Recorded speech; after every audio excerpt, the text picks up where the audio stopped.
Okay, so we've done transition, release now. So what is release? Well, we've transitioned, we've come into the downswing and we're here, we're into the delivery position. From here onwards, this is the release. So we're going to work on that, give you some ideas, also types of shot that you're going to hit with the swing trainer if you don't release the club properly. Okay, because this is really flexible. Remember, we're loading it at the top a little bit, and then we're transitioning, bringing it down into the delivery position. We need it to unload. So basically we need it to kick forwards. Okay, that's going to square the face, because the two reasons why you're going to miss the ball 50 yards off to the right with this club. One is your transition. If you're transitioning coming steep from out to in, the shaft's going to droop, the face is going to open, you're going to hit it to the right. Two is your release. If you're coming down and if you're trying to get too much shaft lean, you know, everyone's trying to do this at the moment and trying to lean the shaft forwards, it's causing your arms to over accelerate. Okay, so you're almost pushing and driving the club through. If you do that with this club, the shaft, it's not going to unload. We need it to kick forward. So the more you're trying to lean the shaft forward or bow this wrist here, the less chance you got of squaring that face up.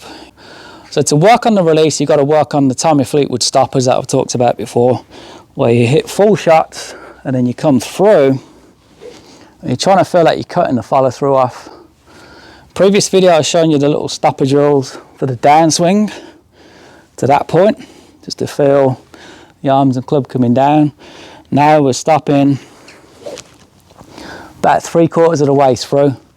That's going to get the shaft to kick forward and the face to square up, because your hands, arms, at some point in the swing, as the energy transfers into the golf club, the hands and arms are going to slow down. All the energy is going to get in the club head, and then that's going to cause the shaft to kick forwards. And it'll feel solid. As an exaggeration, what I do on a couple of practice swings is just get to the top and then just stop about here, just so you can see that shaft kick forwards a little bit. That'll just give you the feeling you want.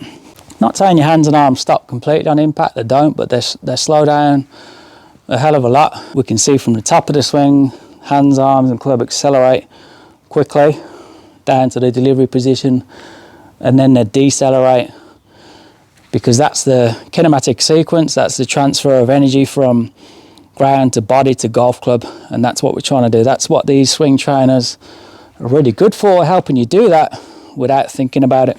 I know from coaching for over the past 20 years, my students always hit the ball much better when I got them to make swings stopping here, because it forces the release.